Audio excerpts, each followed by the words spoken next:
What's happening everyone, my name is Alex and welcome back. In today's video we are checking out a budget-friendly foldable drone from Potensic. The one that we have here today is called the ATOM SE.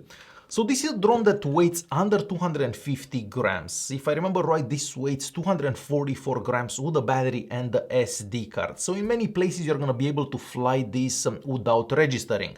But definitely check out the local regulations wherever you plan on flying a drone at all times.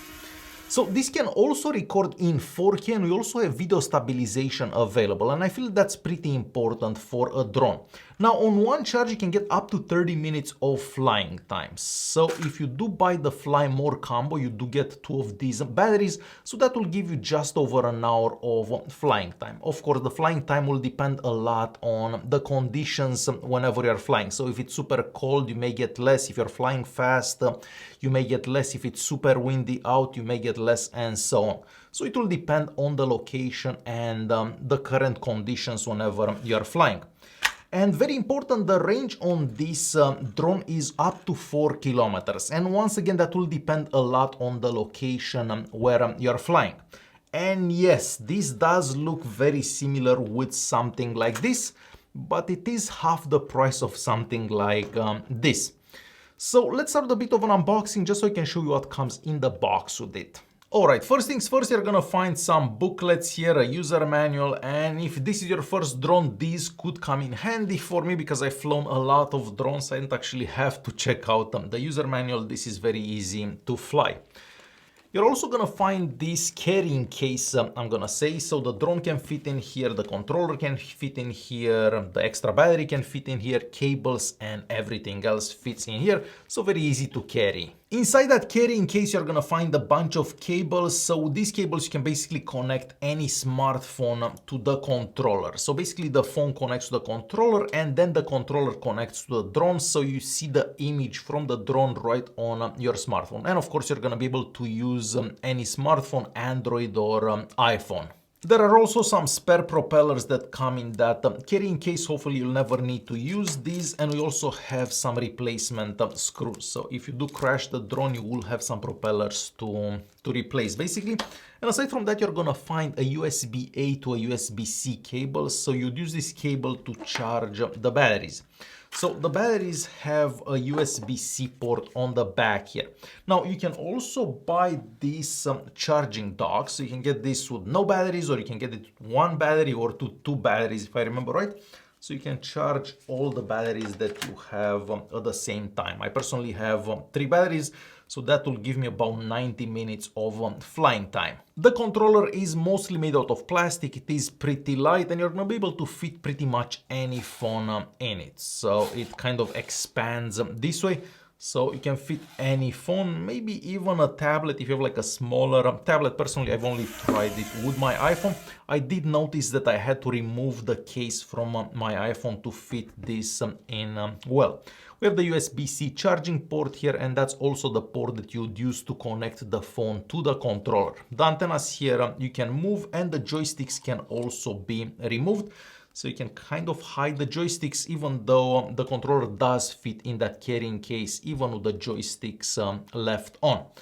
So we have the power button here, we have a return to home button here, and a couple of buttons on the front here, so you can start recording, so you can take pictures, and you can also move the camera up and down. Taking a look at the drone itself, well, this is mostly made out of plastic, and as we talked about earlier, it is also very light. It is very easy to fold and unfold. It takes about 20 seconds to unfold this and about 20 seconds to fold it back up, maybe even faster than that. And on the front here we have what looks to be like a camera gimbal, but this is not actually a gimbal. So this of course will help with vibrations and stuff like that. You can move the camera up and down, but this is not a gimbal as we've seen on other cameras, and that's why having video stabilization is pretty important. Now it really depends how you're flying, when you're flying, and so on, because if the drone is fighting wind then it's gonna stay like this. Of course the image that you're gonna get from the drone is not gonna be totally straight. So it really depends on the conditions that you're flying. If you're just going straight like this, the footage will look good. At the bottom of the drone we have the power button. To power this on you basically press this twice. Well, once and then you hold the button pressed for a second or two. And to power this off, you do the same. You press it once and then the second times you kind of hold it, press till it powers off. And then we have some sensors here at the bottom. So with these sensors, the drone will be able to fly indoors and it will help with landing as well. I was actually quite surprised how well this drone does indoors where it doesn't have GPS. So it will hover in the same spot. I actually flew it right here in the studio. I have to say that I did crash it once, but nothing happened to it. So yes, it does hover in the same spot even if you're flying indoors without GPS. And whenever you're outside, and of course the drone is connected to some satellites, it will also hover in the same spot. Now, of course, it will have to fight the wind a bit. Every day I was flying the drone, it was a bit windy. But yes, it does stay in the same spot. I was quite surprised because I did try other cheaper drones in the past that don't really maintain their position outdoors. So very impressed how it hovers even with wind. The Potensic Pro app is also very easy to use. You basically connect the phone to the controller with the cable. I told you that we get 3 cables that come in the box. Then you power on the controller, you power on the drone, and that's it. You can see exactly what the camera sees. Now, because I don't want to go over regulations mostly on video, I only flew the drone up to 1 kilometer away from myself, basically where I could see the drone flying. I don't want to go any further than that, so I can't really comment on the total range of flying. I did see some videos online and some people were able to fly this over 3 kilometers away from their location. So since this is using GPS as well, it will also come back to the point where it took off. So it will return to the location where it took off if it's low on power, if it gets disconnected from the controller or anything like that. Accessing the drone's menu is also very simple. We have 3 dots in the top right corner of the app. You press on that and then you can change whatever settings you need. The maximum altitude this drone will fly at is 120 meters. So keep that in mind. It's not going to go any higher than that. And you can also set a distance that the drone can fly from yourself. I usually set it to 1 kilometer away from myself. But again, everyone flies in different places and so on. Overall, using the app is very simple. I haven't had any times when the app closed or it got disconnected or the controller got disconnected from the phone or the controller from the drone or anything like that. But as I mentioned earlier, I try not to fly very far away from myself. So I try to keep the drone within 1 kilometer of myself. You can also change different video resolutions. So you have 4K at 30, you have 2.7K, and you can also do 1080p at 60 or 1080p at 30. Personally, I only do 4K at 30, and of course this is some footage that I captured with this drone the other day. It was a super sunny day, but it was a bit windy. Unfortunately, here by the sea, it is windy pretty much every day. You can also see the location of the drone on the map, and there are some, well, let's call them intelligent flight modes, I'm gonna say. So you can have the drone following the controller and the phone, basically. It's not actually gonna follow you, and it just turned off by itself.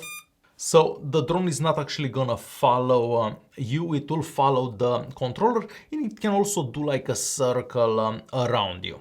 Flying time will also depend on how you fly the drone, if it's super windy out, if it's cold out, and so on. There are 3 flying modes. Basically, you have a video mode. So in the video mode, of course, the drone will go a bit slower. I use that every time I actually filmed anything. So anything that you've actually seen on your screen from this drone was used using that video mode. But there is also a regular mode and a sport mode. In the sport mode, the drone does go very fast and it almost feels like an FPV drone. So of course, if you want better footage from this drone, fly it nice and slow, use it in that video mode and try not to move it that much, and you're going to be able to get some decent footage from it. I was actually impressed by how well the video stabilization on it works. I did have other drones in the past that didn't actually have a gimbal, and the footage from those was just unusable. So I was actually surprised how good the footage I was able to get from this fairly cheap drone, because let's be real here, this is a pretty cheap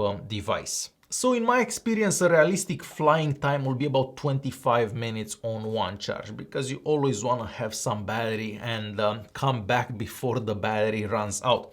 Now, this also has an intelligent return home mode, so it will kind of calculate how long it takes it to go back to the point where it took off. So if you're too far away, it will actually come back by itself when it figures out that it's gonna run out of power if it doesn't. So keep that in mind if you're flying the drone very, very far away from yourself. At some point it will actually come back, because it will know that if it doesn't come back, then it's not gonna make it. So chances are you're not gonna lose this, even if you're not that experienced flying this. I also forgot to mention that this will take SD cards up to 256 gigs of storage, but personally I've only used a 64 gig SD card with it, and it did work really well. I do have a class 10 SD card, so that's the one that you need to record footage in 4K. So overall, for the price, you can't really go wrong with this drone. Mostly if you're a beginner, well, we all know that you're gonna crash a drone when you're starting up. So you definitely don't want to crash a very expensive drone. Don't go and buy yourself a $3,000 drone, because there is a very good chance you're gonna crash it. So if you do crash a cheaper one, well, you know, it's not gonna be that painful. So yeah, this was a super quick look at the Potensic ATOM SE. Thanks for watching, and I'll see you guys in the next one.